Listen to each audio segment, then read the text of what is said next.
복이란 무엇인가? 라는 제목으로 말씀을 전하고자 합니다. 자, 우리는요, 이제 5월이라는 시간이 되었습니다.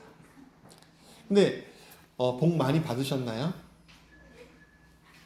우리 새해가 되면은 이렇게 인사하잖아요. 새해 복 많이 받으세요. 라고 했어요. 그 이제 한 6개월 정도 됐어요. 복 많이 받으신 것 같으세요? 한숨 쉬는 분이 있네. 아멘 하셔야죠. 우리 같이 아멘 할까요? 아멘. 아멘. 복 많이 받으셨습니까? 아멘. 그러니까 오늘 우리는 복을 많이 받아야 한다는 거죠. 근데 복이란 뭘까요? 동양에서 예로부터 장수하고 건강하고 자식 잘 되고 부자 되는 것을 복이라고 했습니다. 복자를 그릇이나 수저 세트에 새겼잖아요. 그리고 중국에서는요, 이 복자 있잖아요. 복자를 대문에 딱 걸어놓는데 어떻게 걸어놓냐면 거꾸로 걸어놔요. 왜냐하면 복이라는 게 어떻게 해요? 하늘에서부터 떨어져야 한다고 생각하니까 우리는 복자가 바로 있는데 중국에서 복자가 거꾸로 있어요. 하늘에서 이 복이 우리 집에 떨어지라고. 서양도 다르진 않아요. 네, 복 받는 거 좋아하죠. 기독교 문화권에서도 복음은요, 복된 소식이고, 아브라함은요, 복의 근원이라고 불렀잖아요. 그런데 성경이 말하는 복과 세상이 말하는 복은 좀 달라요. 세상은 잘 먹고, 잘 살고, 또 잘 누리는 것에 대해서 복이라고 하지만, 예수님은 복에 대해서 이렇게 말씀하셨어요. 심령이 가난한 자는 복이 있나니 애통해야 하는 자는 복이 있나니. 아니, 생각해 보세요. 가난해야지 복이 있다고? 애통해야지 복이 있다고? 핍박받아야지 복이 있다고? 좀 다르죠. 이게 무슨 뜻일까? 그러니까 우리는요, 예수님이 말씀하신 복이 무엇인지 좀 같이 알아보고자 하는 시간을 좀 가지려고 해요. 하나님 나라의 백성이 가져야 할 복이 뭐냐? 그거에 대한 이야기예요. 자, 같이 읽어볼까요? 시작. 복이 아닌 것을 복이라 할 수 없습니다. 자, 팔복의 말씀을 좀 제대로 다음 주부터는 한 절 한 절 알아볼 건데 좀 전체적으로 알아보자고요. 자, 예수님은 부자에게 복이 있다거나 지위가 높은 사람이 복이 있다고 하지 않았다고 말씀드렸잖아요. 그렇죠? 그러면 왜 심령이 가난해야지, 애통해야지, 핍박받아야지 왜 복이 있다고 하실까? 이게 무슨 말일까? 우리가 흔히 말하는 복은 돈 많고 건강하고 자식 잘 낳고 성공하는 것인데 완전 정반대잖아요. 완전히 정반대의 방향을 가르치시면서 이게 복이야 라고 우리한테 갖고 오시면 주님 그게 어떻게 복이에요? 그렇게 우리 질문할 수 있지 않아요? 아니 주님 그게 어떻게 복이에요? 그런 복이면 저 안 받을래요. 그런 복이면 저요 받고 싶지 않아요. 그렇다면 우리가 지금까지 복이라고 생각했던 게 뭐죠? 아까 말했던 거 그거잖아요? 그러면 하나님 앞에서는 그게 복이 아닐 수 있다고 얘기하시는 거예요, 예수님은. 아니, 주님, 어째서 그게 복이 아닙니까? 아니, 이 세상에 태어났으면 잘 먹고 잘 살고 잘 누리는 게 복 아닙니까? 그게 주님께서 말씀하신, 누리고 번성하라고, 생육하고 번성하라고 하신 말씀하고 똑같잖아요. 생육하고 번성하지 않으면 어떻게 복을 누려요? 그게 어떻게 복이 아닐 수가 있어요? 라고 우린 질문할 수 있죠. 근데 성경에 보면 이런 이야기 아시잖아요. 어리석은 부자 얘기 아시잖아요. 이 어리석은 부자가 풍년이 든 거예요. 그래서 이제 곡식을 너무 많이 추수하니까 쌓아둘 곳이 없어서 어떻게 해요? 창고를 또 하나 만들죠. 네. 이렇게 얘기해요. 내 곡식이 많으니 창고를 더 지어야 되겠다. 자, 이제는 먹고 마시고 놀자 이렇게 얘기해요. 하지만 하나님은 뭐라고 하셨어요? 어리석은 사람아, 오늘 밤 내 영혼은 내가 도로 찾을 것이다. 그러면 내가 놓은 것들이 누구 것이 되겠느냐? 생각해 보세요. 누구 것이 되겠어요? 하나님 것이 되겠어요? 하나님 것이 될 수도 있죠. 근데 생각해 보세요. 그냥 세상적으로 쌓아놓은 것들 우리 열심히 쌓아놓잖아요. 부자 되려고 하잖아요. 우리가 다 먹고 살 수 있어요? 그 누구 것이 돼? 내가 딱 갑자기 죽어요. 자식 것이 되고 또 배우자 것이 되잖아요. 그렇지 않아요? 제가 예전에 들었던 이야기 중에 하나가 있어요. 가난한 부부가 살았는데 진짜 이 여성분이 너무너무 성실하게 살아왔고 남편이 가져다 준 거 있잖아요. 그냥 안 먹고 안 쓰는 거예요. 그러니까 돈이 계속 쌓아져 가는 거예요. 그리고 빌딩도 사고, 예? 그래도 빌딩 부자가 됐는데도 안 먹고 안 쓰는 거예요. 남편은, 야, 이제 좀 누리자. 아니야, 아니야. 우리 더 모아야 돼. 왜냐하면 이 가난에 한이 맺혀. 그러다가 암에 걸려오고 돌아가셨네? 50대 초반인데? 야, 그런 다음에 어떤 일이 일어났을까요? 이 남편이요, 아내에 대해서 슬퍼하는 마음은 몇 개월 안 가고요, 새 부인을 얻으신 거예요. 그 새 부인은 어떻게 살았을까요? 이 본처 돌아가신 분 거를 마음대로 쓰고 사셨겠죠. 그러니까 우리가 쌓아놓은 거 있잖아요. 엄청 쌓아놓은 것들을 우리는 누리지 못하고 놓치고 살아가는 경우들이 많다는 거예요. 자, 솔로몬 생각해 보세요. 솔로몬도 세계 최고가 하는 부자가 됐어요. 그렇죠? 그러면서 마지막에 그 사람이 남긴 말이 뭐죠? 헛되고 헛되며 모든 것이 헛되다. 그 아들 르호보암 때 어떤 일이 일어나냐면요, 솔로몬이 금방패를 만들었거든요.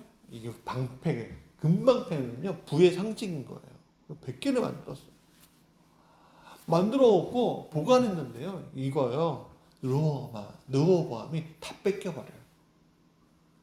그래도 자존심이 있는지 르호보암은요, 그래도 부자는 상대는 간드잖아요. 금으로 못 만들고 청동으로 방패를 만들어요. 똑같이 채워놔요. 금하고 청동하고 비슷해 보이잖아요. 그렇죠? 그리고 르호보암은 어떻게 해요? 나라를 두 쪽 내죠? 야, 헛된 거예요. 그러니까 우리는 그거를 동양적으로 뭐라고 했냐면 공허라는 말을 써요. 그래서 이런 성경적인 이야기를 통해서 많은 사람들이 깨달음을 얻어요. 요번에 빌 게이츠, 세계 최고 부자인 빌 게이츠가 뭐라고 하는지 아세요? 내가 이 돈을 다 기부하겠다. 돈 들고선, 저 사람이 돈 들고선 죽었다고 얘기를 안 듣겠다고선 돈을 다 기부했다는 거예요. 진주의 김장하 선생이라고 요즘에 유명하신 분이 있잖아요. 어른 김장하 이렇게 해서 그분이요, 젊었을 때 가난하게 살다가 한약사가 되고 돈을 엄청 벌었는데요, 자기가 누리려고 하는 게 아니라 사람들한테 다 나눠주고 남으면 또 나눠주고 학교 세우고 나눠주고 그렇게 사니까요, 인생의 말년쯤 됐을 때 사람들이 주목하기 시작했어요. 저분이 누구지? 하면서. 어때요? 어리석은 부자 솔로몬이 가지고 있는 헛된 공허보다는 이게 오히려 더 낫지 않겠어요? 여러분, 복처럼 보였던 그 모든 것들이 사라지고 남은 거는요, 그냥 다 무너진 영광뿐이에요. 우리가 지금 무엇을 복이라고 부르고 있냐? 그게 정말 하나님께서 보시기에 진짜 복인가? 오늘 예수님은 우리에게 이렇게 말씀하셔요. 복이 아닌 것은 복이라 하지 말아라. 두 번째 같이 읽어볼까요? 시작. 복은 겉모양에 달려있는 것이 아닙니다. 여러분, 겉으로 보기에 복처럼 보여도 실제는 독이 될 수 있는 확률이 굉장히 큽니다. 창세기 3장에 보면 이런 장면이 나오죠. 하와가요, 선악과를 딱 봐요. 어떤 느낌이 들었죠? 먹음직도 하고요, 보암직도 하고요, 사람을 슬기롭게 할 만큼 탐스럽기도 했다라고 얘기해요. 야, 완벽했어요. 눈에도 좋아 보였고요, 마음에도 끌렸어요, 이게. 하지만 결과는 어땠죠? 그 열매를 따먹는 순간 인류의 죄가 들어왔잖아요. 하나님과의 관계는 단절돼 버리잖아요. 보기엔 좋았지만 영적으로 가장 큰 저주의 문이 확 열려버리잖아요.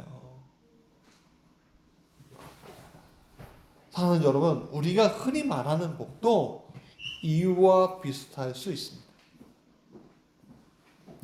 잠깐 즐겁게 해줄 수는 있지만 즐겁죠, 사실.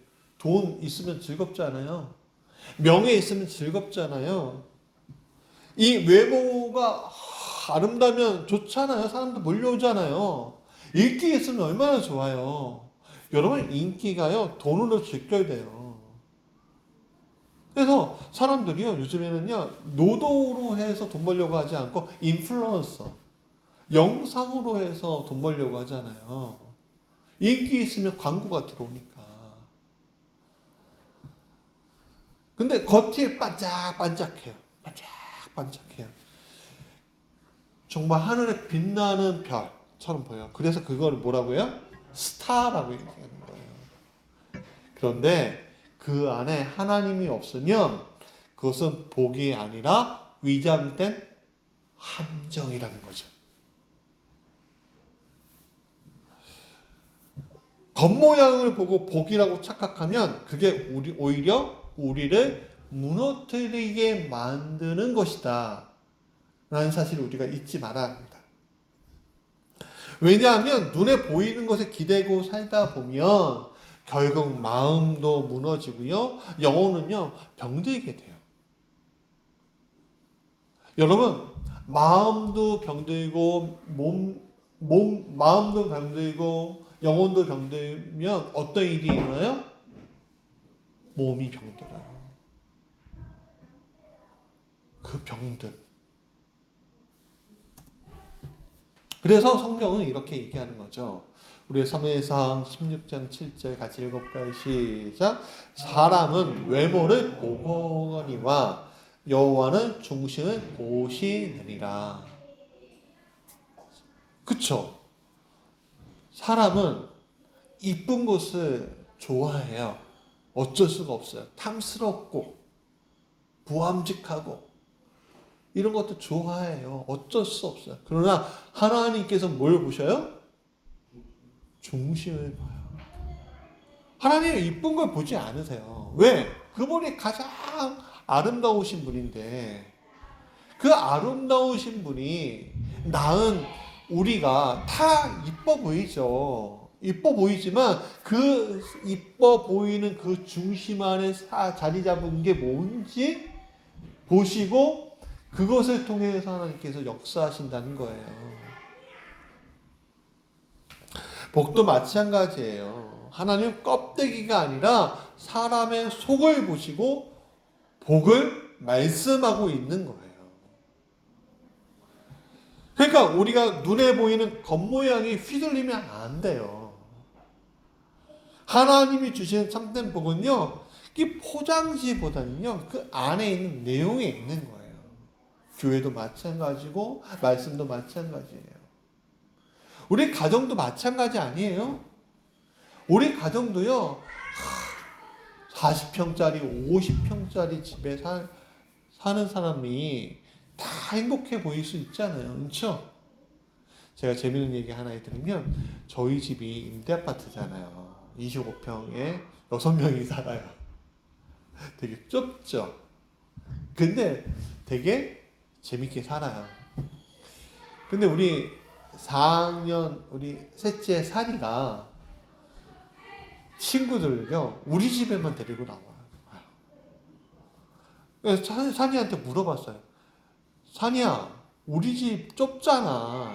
친구들 5명 정도 되는데 4명, 5명 걔네들 데리고서 걔네들 집에 가면은 그냥 한 30평 되고 거실은 없고 그럴 텐데 걔 방도 크고 그럴 텐데 왜 우리 집에 와?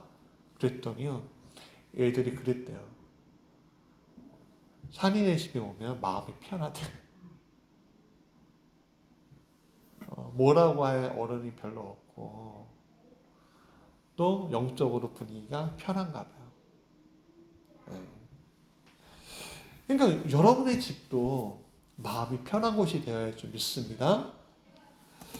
자, 그렇다면 세 번째 같이 읽어볼까요? 시작. 성경에서 말하는 복은 무엇인가예요. 진짜 복이 뭐예요? 그러면 시편 32편 1절 한번 같이 읽어볼까요? 시작. 복되어라 거역한 죄 용서받은 그 사람, 복되어라 허물을 벗은 그 사람. 새한글 새번역 성경이거든요. 그러니까 복은요 죄가 사라진 상태, 하나님 앞에서 정결해진 삶을 얘기해요.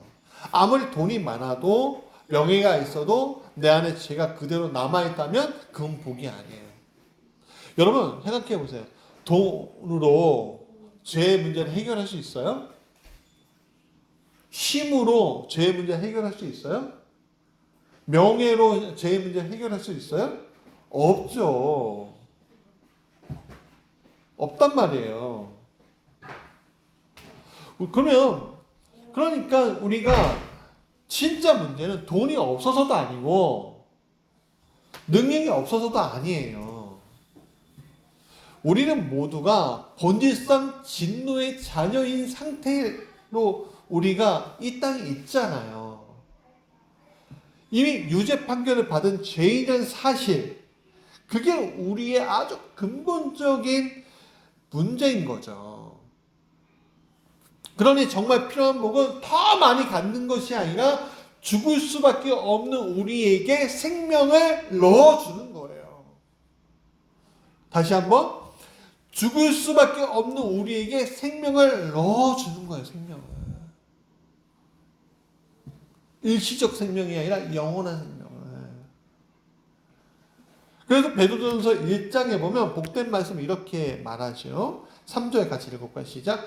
우리를 거듭나게 하사 산 소망이 있게 하시며. 그러니까 예수님은 우리를 거듭났다는 건 뭐예요? 죽었다가 다시 부활하게 완전히 바뀌게 하셔서 죽은 소망이 아니라 산 소망, 생명을 있게 하셨대요. 5절 읽어볼까요? 시작.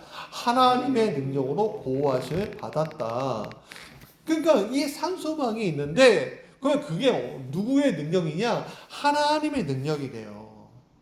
어떤 권력자의 능력이 아니라 하나님의 능력이라는 거예요. 이 소망은. 그래서 보호함을 받았는데 9절 같이 읽어볼까요? 시작. 믿음의 결국 곧 영혼의 구원을 받음이라. 이것을 우리가 믿으면 결국 우리의 영혼이 뭐예요? 구원받은 것이다. 그러니까 결론적으로 뭐냐면 우리가 예수 안에서 새 생명을 얻으면 구원받은 것이다예요. 이건 과거형이 아니죠. 현재형이고 미래형인 거죠. 한때 구원받았던 사람이 아니라 같이 읽어볼까요? 시작. 지금도 구원의 은혜 안에 있고 앞으로도 구원을 이루어가는 사람, 그 사람이 복이 있는 사람이라는 거예요. 세상은 바뀌고 조건도 바뀌어요. 여러분 요즘에 우리나라 돈이 원이잖아요. 원이 1480원 1490원대까지 가다가요 어느 순간에 1390원대로 확 떨어지더라고요. 그러니 일어나면 안 된대요. 100원이 떨어지는 건요, 완전히 나라가 망하거나 문제가 크게 일어나거나 그러지 않으면 안 일어나는 일이래요. 근데 왜 갑자기 일어나요? 환경과 조건들이 바뀌기 때문에 그런 거예요. 그래서 우리가 미국에서 수출해서 1달러를 벌어오면 어저께는 1,500원을 벌어왔는데 가지고 오니까 1,500원인 줄 알았더니 1,400원이 되는 거야. 그러니까 계속 바뀌는 거죠. 조건이 바뀌는 거죠. 흔들려요. 원가는 내가 50원 정도 남겨야 되겠다라고 했는데 손해보고 있는 상태. 그러니까 이 세상은 그렇게 흔들리는 거예요. 그러나 하나님께서 주시는 구원의 복은 절대로 흔들리지 않아요. 왜? 기준점이 누구세요? 사람이에요? 세상이에요? 그렇죠. 절대적인 하나님이시기 때문에 그런 거예요. 그래서 그 복은 내 안에 예수님이 계실 때 시작되는 복이다 라는 사실을 잊지 마세요. 그래서 진짜 복은 멀리 있는 것이 아니에요. 이미 예수 그리스도 안에서 우리에게 주어진 거라는 사실을 잊지 마시기 바랍니다. 그래서 네 번째 같이 읽어볼까요? 시작. 진짜 복이 이미 우리에게 펼쳐져 있다는 거예요. 자, 우리가 이런 질문을 해봐야 되겠어요. 그럼 나는 그 복을 받고 있나? 지금 내 삶은 너무 평범하잖아요. 때로는 좀 힘들고요. 그러면 정말 복된 걸까? 무지개 교회 바라보면 정말 우리가 복된 교회일까? 아무리 큰 교회에 있어도요, 정말 우리가 복된 교회일까? 그런 고민이 있거든요. 제가 10,000명 모이는 대형 교회 부목으로 있었잖아요.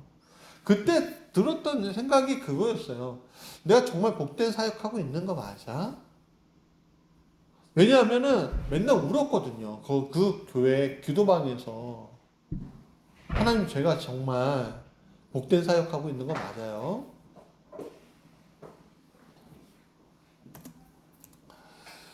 시편 144편 15절 우리 같이 읽어볼까요? 시작. 여호와를 자기 하나님으로 삼는 백성은 복이 있다. 여러분, 그렇죠. 하나님이 나의 하나님 되시는 것, 그 자체가 복이라는 거예요. 그러니까 우리가 어떤 환경에 있든 하나님이 나의 하나님이라는 사실을 잊지 않고 있으면 이미 복을 받은 것이라는 거예요. 지금 가진 것이 적어도 문제가 아직 해결되지 않아도 하나님 나와 함께 하신다면 이미 복이 시작된 것이구나. 사실을 잊지 마세요. 복은 어떻게 해요? 하나님이 계실 때 되는 거예요. 내가 아무리 귀한 곳에 있고 아무리 높은 곳에 있고 아무리 많은 것을 가지고 아무리 큰 교회에 있고 맨 앞에 주목되어 있는 사람일지라도 하나님이 없으면 아무것도 아니고 내가 아무리 초라한 그 장소에 있어도 하나님이 계시면 전부인 거예요. 청교도 신학자 토마스 락슨이 참된 복의 특징을 6가지로 얘기했어요. 참된 복은 이렇대요. 첫 번째는 점점 나아진대요. 왜냐하면 복이요, 내 영혼을 하나님 쪽으로 이끌기 때문에 점점 나아지는 거예요. 두 번째는요, 즐거움이 있대요. 그렇죠. 복이 생기면 즐겁지 않을 수가 없는 거예요. 세상에 줄 수 없는 기쁨이 내 안에 있는 거예요. 세 번째는 풍성해진대요. 여러분, 영적으로 배불러야 되지 않겠어요? 그게 복 아니겠어요? 네 번째는요, 다양해진대요. 여러분, 하나님의 은혜는요, 한 가지만으로 있는 것이 아니에요. 여러 가지 모양으로 우리에게 다가오는 거예요. 다섯 번째는 완전해진대요. 그쵸? 하나님 안에 있는 삶은요, 내 삶은요, 온전하죠. 왜?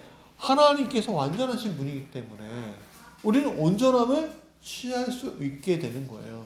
마지막으로 영원하대요. 복은요, 영원해야 되는 거예요. 왜냐하면 죽음 이후에까지 그 복이 이어진다는 사실 잊지 마시라는 거예요. 사랑하는 여러분, 이런 복 누가 줄 수 있죠? 사람이 주는 것은요, 일시적이죠. 여러분, 내가 자녀가 태어나면요, 그 자녀를 언제까지 돌봐줄 수 있죠? 내가 죽을 때까지 돌봐줄 수 있어요, 그 자녀를. 그렇죠? 근데 내가 죽으면 그 복을 그 아이에게 줄 수 있나요? 아니에요. 복은요, 한계가 있어요. 끝까지 가지 않아요. 끝까지 가는 거. 점점 나아지고, 즐거워지고, 풍성해지고, 다양해지고, 완전해지고, 영원한 그 복. 그거는 오직 하나님 안에서만 누릴 수 있는 거고, 하나님께서 주셔야만 되는 복인 거죠. 그래서 우리가 그 복을 이제는 바깥에서 찾으려고 하는 것이 아니라, 이제는 이미 주신 이 복을 믿고 그것을 우리 안에서 누리면서 살아가야 한다는 거예요. 복이 시작된 거예요. 이미 진행되고 있는 거예요. 자, 그래서 결론이에요. 같이 읽을까요? 시작. 복, 이제는 다르게 봅시다. 여러분, 예수님이 주시는 복은요, 세상의 복과는 좀 다른 거예요. 하나님 주시는 복은 정말 우리에게 영원히 없어지지 않는, 정말 우리가 간절히 가지고 싶은 놀라운 사랑이 넘치는 그런 복인 거예요. 복이잖아요. 여러분, 보이는 것보다 보이지 않는 것이 더 중요하고, 잠깐의 성공보다 영원한 생명이 더 귀하다는 사실 잊지 마십시오. 지금 여러분은 어떤 복을 구하며 살아가고 있습니까? 혹시 겉모양, 형편, 조건을 복의 기준으로 삼고 있다면 오늘 우리가 이 자리에서 내려놓아야 할 줄 믿습니다. 진짜 복은 이미 우리에게 있어요. 예수님 안에 있기 때문에 예수님 안에서 그분을 믿고 따른다면 그 인생 자체가 복된 거예요. 아, 나는 왜 이렇게 복이 없지? 아니요. 당신은 복이 사람이에요. 복을 달라고 할 필요가 없어요. 왜?